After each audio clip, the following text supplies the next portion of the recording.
있습니다. 함께 영상을 듣겠습니다. 대장 되시는 예수 그리스도, 사탄의 모든 권세를 짓밟으시고 우리에게 승리의 면류관을 씌워주시는 그 예수 그리스도를 여러분 믿으십니까? 여러분, 우리 인생에 있어서 가장 중요한 것은 하나님 제일주의, 하나님 우선주의. 그분이 우리를 위하신다면, 그분이 우리 편이라고 한다면 누가 우리를 대적하겠느냐? 누가 하나님을 방해하겠느냐? 누가 하나님의 사랑을 막을 수가 있겠느냐? 오직 하나님의 말씀을 전하고자 했던 설교자 하용조 목사님. 그의 말씀을 통해 우리는 하나님을 만났고 그리고 사랑하게 되었습니다. 내가 죽는다면, 유언을 한다면, 내가 마지막에 삶을 산다면 남는 게 무엇일까? 나는 교회더라고요. 우리 주님께서 피로 값주고 산 이 교회,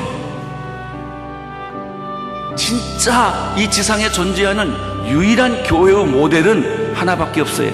사도행전적 교회예요. 끊임없이 하나님의 꿈을 꾸며 그 꿈을 이루기 위해 달려간 사람.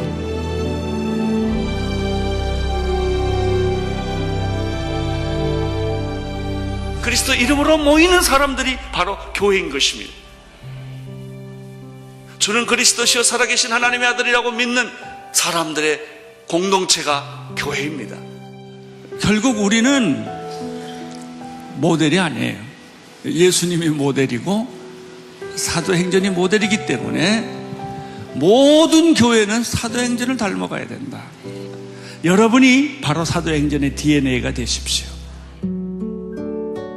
일평생 사도행전 29장의 역사를 써내려간 하용조 목사님. 여러분이 실패하고 실수하고 주님 앞에 떳떳하지 못한다 할지라도 주님이 묻는 질문은 하나입니다. 네가 나를 사랑하니? 사랑하는 성도 여러분, 하나님이 우리를 부르신 것은 다 완전해서 믿음이 있어서 부르지 않았다는 것입니다. 아브라함의 믿음이 위대한 것이 아니라 아브라함의 하나님이 위대한 것입니다. 우리가 위대해서 쓸모가 있어서 부른 것이 아니라 하나님의 사랑이 위대하기 때문에 우리를 부르신 것입니다. 여러분, 우리가 하나님의 자녀가 되었기 때문에 우리는 하나님과 특별한 관계 안에 들어간 거예요. 우리는 보통 사람들이 아니라고요. 여러분, 보통 사람들이 아니에요. 여러분, 누구예요? 하나님의 자녀예요. 할렐루야.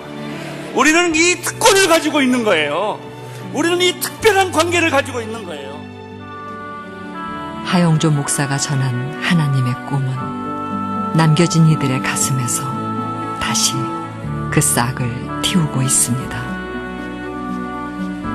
우는 사자처럼 택한 자라도 집어삼키려고 하는 사탄의 세력이 여러분 주변에서 밀가부를 하면서 공격해오고 여러분을 죽이고 파멸할 때 여러분이 살아나는 방법이 하나예요. 말씀이에요. 말씀. 하나님의 말씀. 말씀의 사람이 되십시오. 말씀의 사람. 말씀의 부자가 되십시오. 말씀의 풍성한 사람이 되십시오. 사랑하는 성도 여러분, 여러분이 주님을 위해서 일하고 싶습니까? 아니, 주님을 위해서 일하십니까? 필연코 반드시 여러분이 건너가야 할 강한 성령님이십니다. 그것이 여러분의 사역의 시발점이고 사역의 원동력이 되는 것입니다. 인간의 힘으로는 하나님의 일 못합니다. 나의 지식, 나의 방법, 돈 가지고서는 하나님이 안 됩니다. 성령의 능력에 사로잡혀야 합니다. 예수님의 사역도, 예수님의 생애도 성령 터치였습니다. 성령으로 기도하십시오. 성령으로 봉사하십시오. 성령님으로 말하십시오. 성령님으로 능력을 행하십시오. 그렇게 우리를 깨우고 또 위로했던 설교. 지금도 목사님의 말씀이 늘 그립습니다. 사도행전에 보면 그리고 그들은 다락방을 떠났어요. 예? 떠나야 돼요. 꼭 너희는 가서 모든 족속으로 제자를 삼아 아버지와 아들과 성령의 이름으로 세례를 주라. 누가복음 24장 42절에 보면 너희는 이 일의 증인이라. 요한복음 21장 내 양을 먹이라, 내 양을 치라, 내 양을 먹이라. 성경 어느 것을 봐도 메시지는 똑같아요. 사랑하는 성도 여러분, 여러분의 미션은 무엇입니까? 왜 대학을 다니십니까? 왜 직장을 다니십니까? 왜 돈을 법니까? 왜 우리가 아이들을 키웁니까? 왜? 미션이 있으니까. 내가 익숙한 것에 안주하지 말아라. 떠남이 없이 기독교는 존재하지 않아요. 우리 성도님들, 왜 온누리교회를 이렇게 하나님이 많이 부흥시켜 주셨을까요? 가라고. 나가라고. 전 세계로 나가라고. 전 세계로 다 갑시다. 우리는 계속 갈 거예요. 땅끝까지 갈 거예요. 너는 그들에게 가서 그들을 제자 삼으라. 그러므로 너희는 가서 고!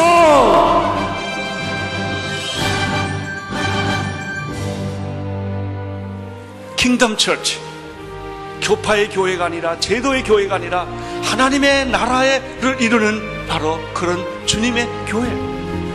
하나님의 꿈은 바로 이것이죠. 그의 나라와 그의 의. 당신이 정말 진정 그리스도인이라고 한다면, 당신이 만약 진짜 그런 사람이라고 한다면, 우리 마음속에 불타고 있는 것은 그분의 킹덤. Thy kingdom come. 그의 나라가 이 땅에 이루어지소서. 뜻이 하늘에서 이루어진 것처럼 땅에서도 이루어지이다. 교회의 원형은 하나님의 나라예요. 뜻이 하늘에서 이루어진 것처럼 땅에서 이루어진 것처럼 하늘에서 있는 이 하나님의 나라가 이 땅에 하나님의 나라가 있는 것이지. 따라서 진정한 교회를 사모하는 사람들이 날마다 꿈을 꾸는 교회는 하나님의 나라예요.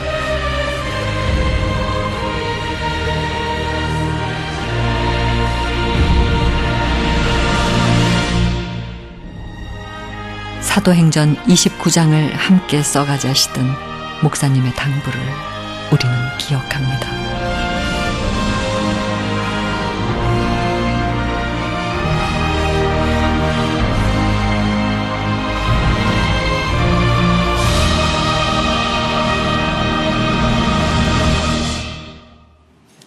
하영조 목사님 3주기를 보내면서 우리 목사님께서 강조하셨던 교회에 대한 꿈을 우리 모두의 마음속에 함께 이어갈 수 있게 되기를 축원합니다.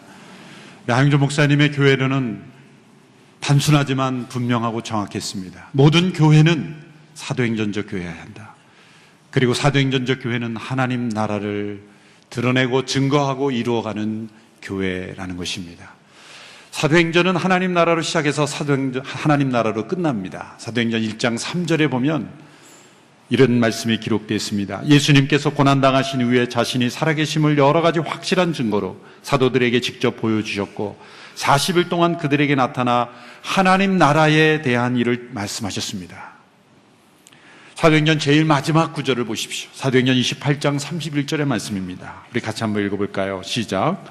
어떠한 방해도 받지 않고 담대하게 하나님 나라를 선포하고 주 예수 그리스도에 관한 것을 가르쳤습니다. 사도행전 1장은 예수님께서 부활하신 이후에 40일 동안 행하신 일이 바로 하나님 나라에 대한 일을 말씀하셨다는 내용이에요. 사도행전의 제일 마지막 28장 마지막 구절은 그 사명을 받은 사도 바울이 담대하게 하나님 나라를 증거했다는 내용입니다. 그러므로 사도행전의 역사는 하나님 나라의 증거자가 되는 역사예요. 하나님 나라를 이루어가는 역사예요. 하나님 나라의 도구가 되는 역사인 것입니다. 그런데 사도행전에 나타난 이 교회가 어떻게 이 하나님 나라를 증거하는, 담대하게 선포하는 교회가 되었을까? 그래서 하나님 나라의 본질에 합당한 교회였기 때문입니다. 교회가 교회다워진다는 것은 하나님 나라에 합당한 공동체가 되는 것입니다. 때로 교회의 모습을 볼 때 하나님 나라의 모습이 아닐 때가 있습니다. 역사상 수많은 교회의 역사의 모습 속에서 하나님의 다스리시는 하나님의 통치를 드러내고 하나님의 말씀에 하나님의 성령의 인도하심을 받는 그러한 교회의 모습이 아닐 때가 많이 있습니다. 그럴 때 교회는 능력을 잃어버립니다. 교회의 능력은 교회 자체의 능력이 아니라 하나님 나라의 대리자로 하나님 나라의 충실할 때, 하나님 나라의 본질에 합당할 때 교회는 능력이 있는 것이죠. 그러므로 교회의 제일 대인 사명은 무엇인가를 증거하겠다는 것 이전에 하나님 나라의 본질에 합당한 교회가 되어야 하는 것입니다. 본질이 있으면 열매는 나타나게 되어 있는 것입니다. 생명이 있으면 자라게 되어 있는 것입니다. 사명이 있으면 증거하게 되어 있는 것입니다. 오늘의 교회가 하나님 나라에 합당한 교회 되게 하소서. 이것이 우리의 제일 된 기도의 제목이 되어야 될 줄로 믿습니다. 브라질 선교사로 사역하셨고 또 미국의 에즈베리 신학교의 교수, 그리고 교회론에 관한 많은 책을 쓰신 하워드 스나이더라는 박사님이 계십니다. 그분이 쓴 교회에 관한 책 가운데 저의 마음을 울리고 도전을 주는 몇 문장이 있습니다. 그분은 현대교회 문제를 지적하면서 이렇게 말합니다. 교회가 하나님 나라를 세우는 일보다는 교회 자체를 세워가는 일에 초점을 가지고 그것으로 자신의 정체성을 규정하게 될 때 교회는 언제나 문제가 생긴다. 교회가 왜 문제가 생기는가? 교회가 하나님 나라에 초점을 두지 못하고 교회 자신에게 초점을 두었기 때문이다. 예리한 지적입니다.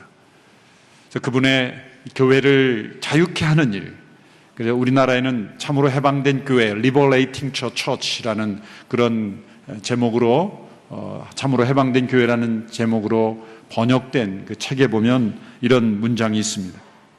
교회는 세상을 해방시키기 전에 교회 자체가 성경에서 말하는 대로 하나님 나라를 위해 해방되어야 한다. 교회가 세상을 복음으로 자유케 되기 이전에 있어야 될 것, 교회 자신이 하나님 나라를 위해 해방되어야 된다. 그것은 교회 중심적인 태도가 아니라 하나님 중심적인 태도, 우리 자기 중심적인 것이 아니라 하나님 중심적인 태도를 가져야 한다는 것이죠. 또한 인도에서 사역했던 스탠리 존스라는 20세기 위대한 감리교 선교사님이 있습니다. 이분이 쓴 책 가운데도 교회와 하나님 나라에 관한 관계에 관해서 이런 글을 남겼습니다. 제가 한번 읽어드리겠습니다. 나는 교회가 하나님 나라에 충성하는 정도까지만 충성할 것이다. 나의 최고의 충성은 하나님 나라에 대한 것이다. 만일 교회에 대한 충성과 하나님 나라에 대한 충성이 서로 갈등한다면 나는 결국 하나님 나라에 무릎을 꿇을 수밖에 없다.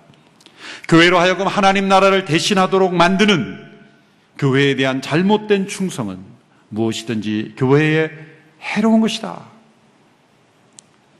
하나님 나라를 드러내고 하나님 나라를 이루어야 될 교회가 하나님 나라에 대한 관심은 잃어버리고 교회 자신이 그 하나님 나라를 대신하도록 만드는 그런 교회에 대한 충성은 교회를 해롭게 하는 것이다. 이분은 교회 반대론자도 아니요, 교회 엔티 세력도 아니요, 교회 비판적인 분이 아닙니다. 가장 신실하게 복음을 전했고 가장 모범적인 선교사였던 스탠리 존스, 이분이 교회와 하나님 나라의 모습에 대해 설명한 거예요.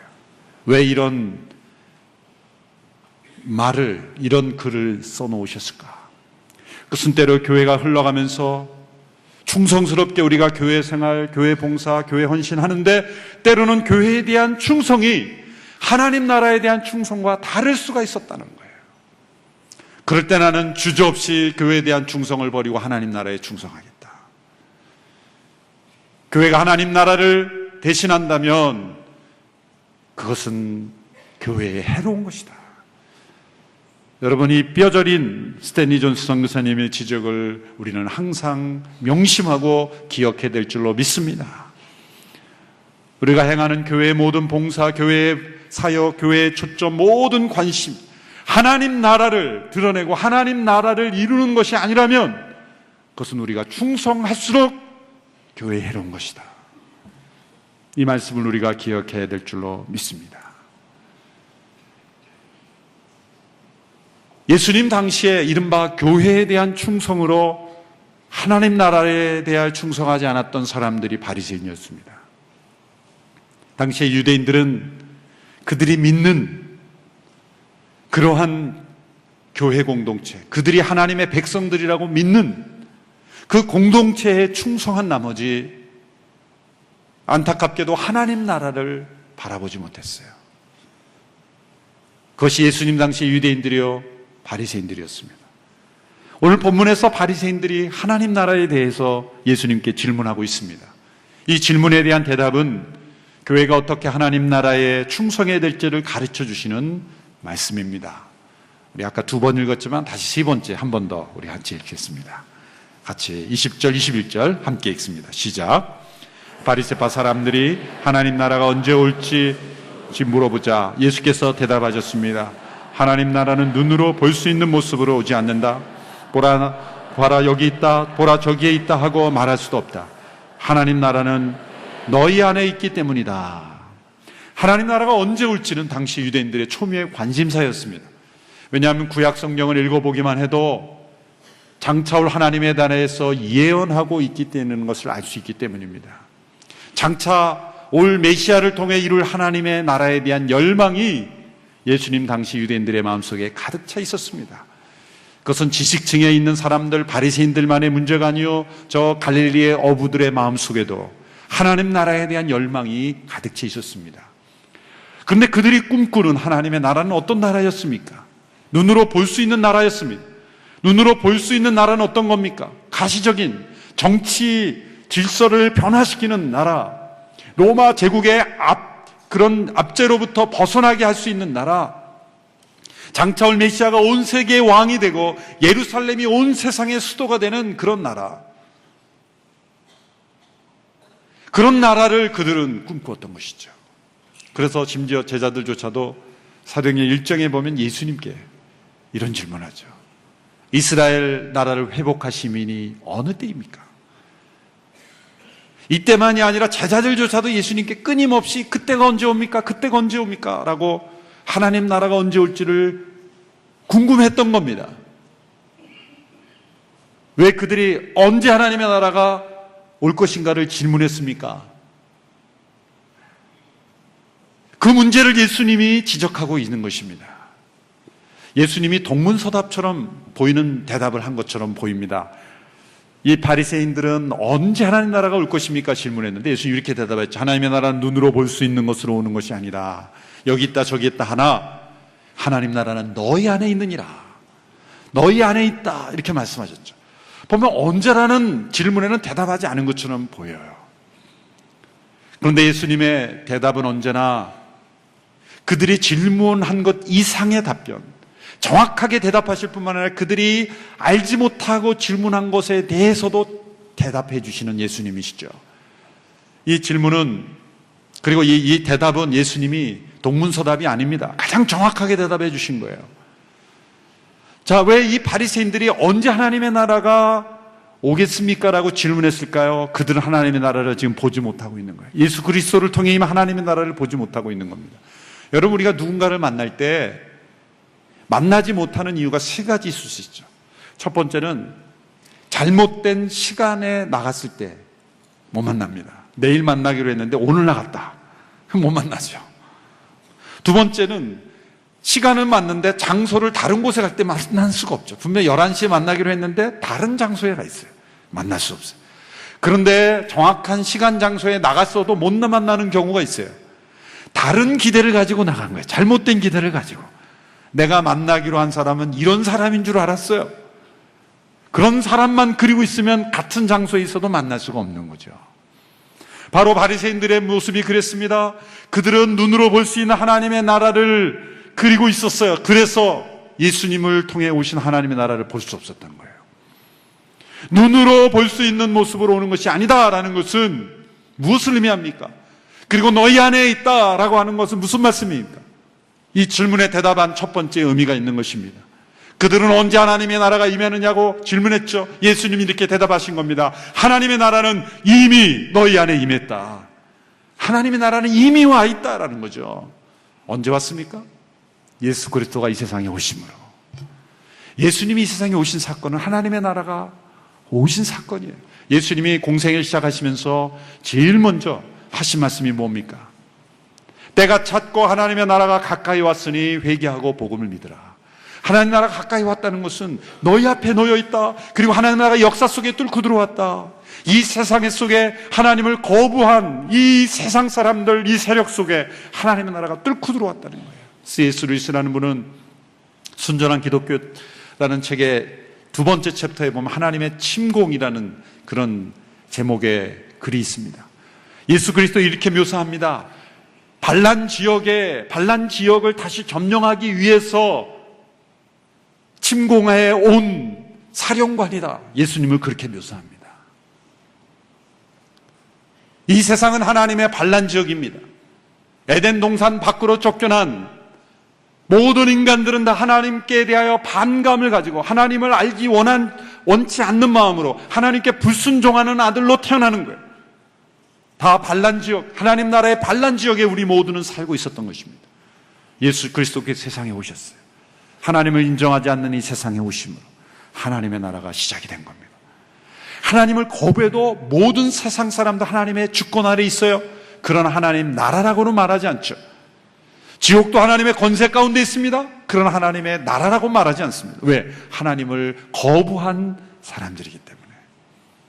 하나님의 나라가 왔습니다. 그런데 사람들은 보지 못했을까요?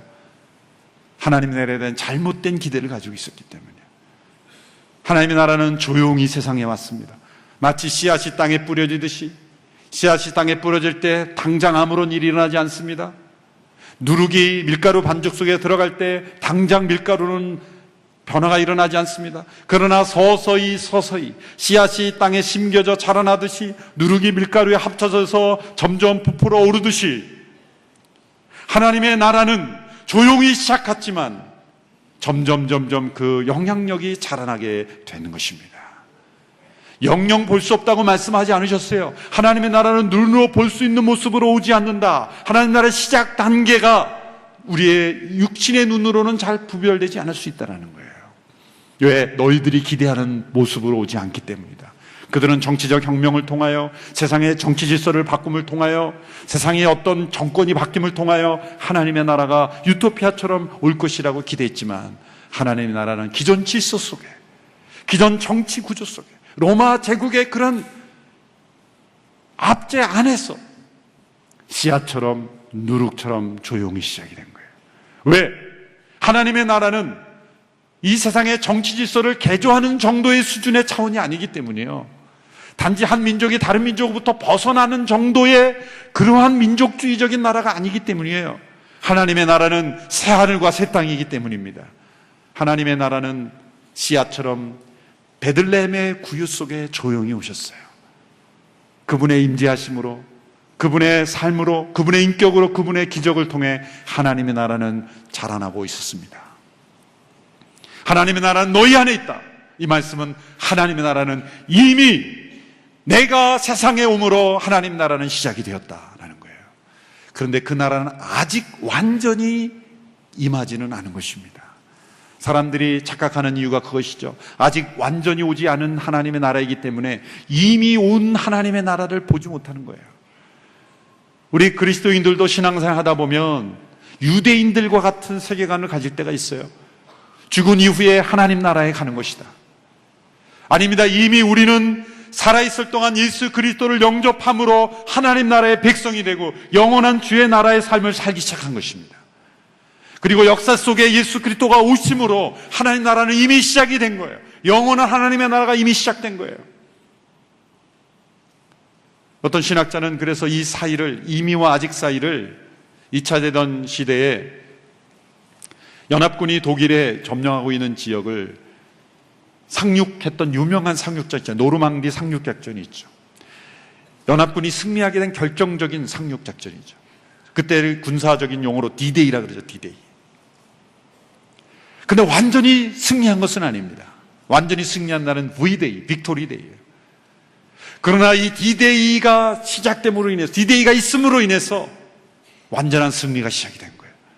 예수님이 이 땅에 오신 초림은 D-Day요. 예수님이 다시 오실 재림은 V-Day, 빅토리의 데이예요. 우리는 D-Day와 V-Day 사이에 살고 있는 거예요. 왜 이런 기간을 두셨을까요? 예수님이 세상에 오심으로 세상을 심판하고 그냥 완전한 새 하늘과 새 땅을 시작하셨으면 됐을 텐데 왜 이 땅에 오셨으나 아직 완전히 오시지 않는 초림과 재림 이 두 번에 걸쳐 세상에 오시냐 하는 말이죠. 그 사이에 어떤 일이 일어났어요? 예수님은 세상에 오심으로 고난당하시고 죽임당하시고 그리고 십자가에서 죽으시고 부활하심으로 다시 올 그날을 준비하고 계시는 거예요. 이 기간 동안에 우리가 해야 될 일은 무엇입니까? 모든 사람들이 이 승리의 날에 도래할 때 모두가 다 구원받고 모두가 다 하나님 나라의 백성으로 영원한 생명 가운데 거하기를 원하시는 하나님의 마음을 전하는 선교의 기간으로 이 기간을 주신 것입니다. 보라, 지금은 은혜 받을 만한 때요 구원 얻을 만한 때다. 지금은 은혜의 기간이요 선교의 기간이요 증거의 기간인 것입니다. 우리는 이 기간 속에 하나님 나라의 대리자요 하나님 나라의 대사관이요 하나님 나라의 증거자로 교회 공동체를 세운 것입니다.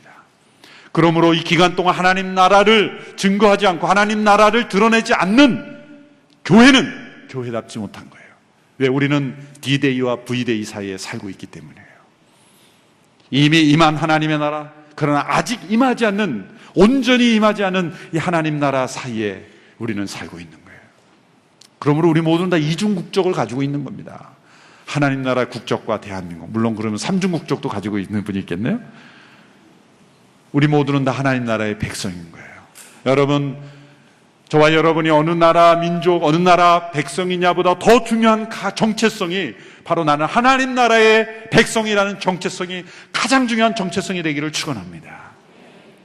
하나님 나라는 너희 안에 있느니라. 이 말씀은 이미 하나님 나라는 예수 그리스도를 통해 이 땅에 왔다라는 거예요. 두 번째로 예수님의 이 말씀은 어떤 의미가 있습니까? 하나님 나라가 너희 안에 있느니라. 이것은 하나님 나라가 임하는 장소도 말씀해 주신 거예요. 하나님의 나라에 임하는 장소는 어디인가? 바로 우리들이라는 거예요. 하나님의 백성들이라는 겁니다. 구약에 보면 하나님이 임하시는 곳을 장소로 말씀합니다. 하나님이 때로는 시내산에서 말씀하십니다. 그래서 모세는 하나님을 만나기 위해 시내산으로 올라야만 했습니다. 그런데 하나님께서 모세에게 이러한 율법의 계시를 주시고 장막을 만들라고 하죠. 하나님이 텐트를 치시라고 그러고 백성들 가운데 내려오셔서 백성들 가운데 텐트를 치고 그곳에서 임합니다.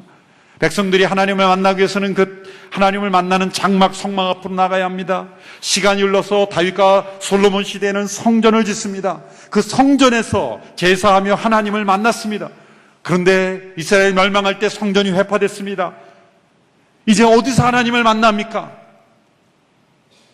말씀이 육신이 되어 우리 가운데 거하시는 예수 그리스도 그분을 통해서 그분이 우리의 머리가 되심으로 우리 모두가 다 하나님의 성전이 되었다는 것. 이거 신약의 메시지예요. 에베소 2장에 우리 모두가 다 하나님의 성전으로 지어져 가느니라. 예수님이 모퉁이 돌이 되시고 우리가 벽돌 한 장 한 장이 되어서 살아있는 하나님의 집으로 지어져 가는 것. 우리 모두는 하나님의 집이요 하나님의 성전입니다. 하나님의 나라가 임하는 장소가 어디인가? 어느 장소가 아닙니다. 이제는 우리들이 곧 하나님 나라가 임하는 장소인 것입니다. 그럼 오늘 이 시대에 예배당을 짓는 것을 성전 건축이라고 말하는 것은 그렇게 말하면 안 되는 거예요. 그렇게 말할 수도 있고 아닐 수도 있다라고 하면 안 돼요. 왜? 그런 오해를 불러일으키기 때문에. 성전은 곧 우리들이 성전입니다. 너희 몸이 하나님의 영이 거하시는 성전인 줄 알지 못하느뇨. 우리가 하나님의 성전이에요. 그러므로 성전 건축이라고 할 때는 우리 공동체가 하나님께서 임하시는 하나님 나라로 점점 성숙해가고 성장해가는 것을 성전 건축이라고 말하면 그건 말할 수 있는 거예요. 자, 우리 성전 건축합시다. 그럴 때는 뭐라고 우리 머릿속에 들어와야 돼요? 우리가 더 거룩한 하나님의 백성으로 변화되어 가고 더 견고해 가고 더 성정해 간다라고 서로 이해할 때는 쓸 수 있어요. 그런 어떤 보이는 건물을 생각한다는 건 잘못된 생각을 하고 있는 거예요. 이제는 온누리 교회에는 완전히 그런 단어가 사라질 수 있게 되기를 축원합니다. 성전이 뭡니까? 내가 성전입니다. 우리가 성전입니다. 하나님의 나라는 너희 안에 있느니라. 그러므로 우리가 곧 하나님의 성전이요 하나님 나라가 임하시는 곳이에요. 우리 공동체, 우리 예배가, 우리의 성도들의 삶이 하나님의 나라가 임하는 장소이기도 한 것입니다. 하나님은 우리 모두를 하나님이 거하시는 처소로 선택하신 거예요. 세 번째, 하나님 나라가 너희 안에 있다는 말은 무슨 의미가 있을까요? 이것은 하나님 나라가 임하는 방법까지도 설명해 주신 거예요. 영어로 보면 하나님 나라 너희 안에 있느니라 라고 영어 전치사는 within you 이렇게 돼 있어요. 그런데 이 원래 헬라어에 이 하나님 나라가 너희 안에라고 하는 단어가 엔토스히몬, 엔토스라는 단어가 그냥 엔 그러면은 그냥 안에 그런 의미로 했을 때 엔토스라는 단어를 두 개로 해석할 수 있는 게 논란을 가져왔어요. 첫 번째는 within, 너희 안에라고 해석하고, 또 하나는 너희 가운데, 영어 전체라는 among you, in the midst of you, 너희 가운데 있다라고도 해석이 가능한 거예요. 아주 학자들이 팽팽합니다. 어떤 거를 선택할지 고민할 필요가 없어요. 이런 경우는 양쪽 다 받아들이면 됩니다. 너희 안에 within you라고 할 때는 뭡니까? 하나님의 나라가 임할 때 1차적으로 우리의 마음 속에, 우리의 영혼 속에 임한다는 거예요. 하나님 나라가 어떤 정치 질서, 어떤 제도, 어떤 문화에 임하기 전에 하나님은 1차적으로 우리의 심령 속에 임하는 나라예요. 우리 개개인의 심령 속에 하나님의 다스리심이 없이 어떻게 하나님의 다스림이 있는 제도가 나오길 수 있겠습니까? 하나님의 나라는 1차적으로 우리의 심령 속에, 우리의 영혼 속에, 우리의 내면 속에 임하는 하나님의 나라입니다. 그런데 조심해야 될 것은 개인적으로만 경험한 하나님의 나라가 아니라는 거죠. 우리 개개인의 심령 속에 임하지만 여기 보면 하나님의 나라가 내 안에 있다 이렇게 말하지 않고 하나님 나라가 너희 안에 있다 이렇게 말씀하신 걸 주념해야 돼요. 하나님 나라가 내 안에만 있지 않습니다. 그러므로 우리가 함께 하나님 나라가 임하는 심령으로 함께 지어져 가야 되는 거예요. 존 웨슬리라는 분이 유명한 부흥사요 또 감리교의 창시자죠. 이분이 이런 고백을 했습니다.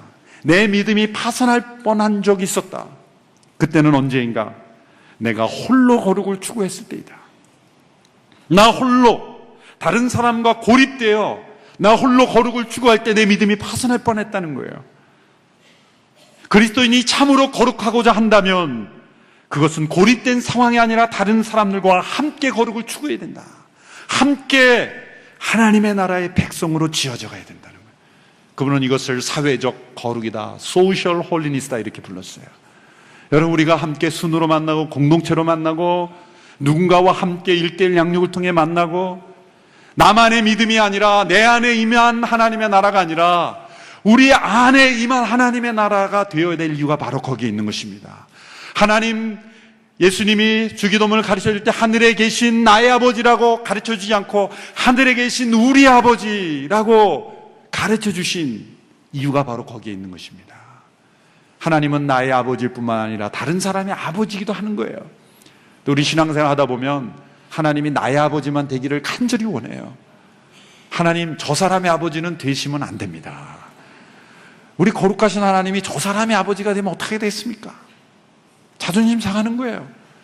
같이 아버지라 부르기 싫어하는 거예요. 다른 사람이 아버지라고 부르는 것은 인정하기를 않는 거예요. 교만입니다. 내 안에 임한 하나님의 나라만 하나님의 나라고 저 사람 안에 있는 하나님의 나라 하나님의 나라가 아니라는 생각을 버려야 되는 거예요. 우리가 함께 우리 안에 있는 하나님의 나라를 추구하는 오늘의 교회가 되기를 축원합니다. 그런데 또 다른 해석으로 among you, 너희 가운데 있느니라 라고 할 때 이것은 무엇입니까? 그것은 우리의 심령만에만 머무는 하나님의 나라가 아니라는 거죠. 우리의 삶의 모든 영역 속에, 우리의 영혼 속에만, 우리의 마음 속에만 임한 하나님의 나라가 아니라 이 세상의 모든 영역 속에 하나님의 나라가 드러나야 된다는 말씀. 교회 안에만 예배, 사역, 봉사, 교회 안에 있는 조직으로서만 하나님 나라가 되어서는 안 된다. 그런 개토주의가 되어서는 안 된다. 하나님의 나라는 세상의 정치, 경제, 사회, 질서, 예술, 교육, 모든 문화에 있어서 하나님의 나라가 나타나야 된다. 너희 가운데 있느니라. 하나님의 나라를 증거하는 우리 모든 성도들의 삶이 되어야 된다라고 말씀하신 것입니다. 이제 이 세상에 하나님 나라가 예수 그리스도로 임했습니다. 예수 그리스도를 머리로 한 공동체가 이루어졌습니다. 하나님의 나라의 임재를 경험하는 예배 공동체가 있습니다. 하나님 나라를 증거하는 선교 공동체가 있습니다. 그러나 우리가 명심해야 될 것은 하나님 나라의 가장 큰 적이 바로 종교화된 교회가 될 수 있다는 것. 우리의 교회 모임 자체가 때로는 하나님 나라의 도구가 되어야 되는데 하나님 나라를 가로막는 교회를 세우는 하워드 스나이더 박사는 이런 영어단을 만들었어요. 오늘날 교회가 크리스티애너티를 증거하는 것이 아니라 처치애너티를, 교회의 교를 만들고 있지 않는가, 그런 지적을 한 거예요. 무슨 말씀이죠? 교회를 넘어선 하나님의 나라 중심의 교회가 되기를 축원합니다. 오늘의 교회의 가장 중요한 목적은 하나님 나라예요. 하나님 나라를 증거. 내 안에 임한 하나님 나라, 우리 안에 임한 하나님 나라, 세상 속에 임한 하나님의 나라, 하나님 나라가 너희 안에 있느니라, 그리고 하나님 나라가 너희 가운데 있느니라, 이 말씀을 새기며 날마다 하나님 나라의 백성으로 우리가 쓰임받고 하나님 나라를 위해 존재하고 하나님 나라를 증거하는 우리 모든 성도들이 되기를 주님의 이름으로 축원합니다. 기도하겠습니다. 하나님 아버지, 하나님 나라에 합당하지 못한 저희들의 모습을 용서하여 주옵소서.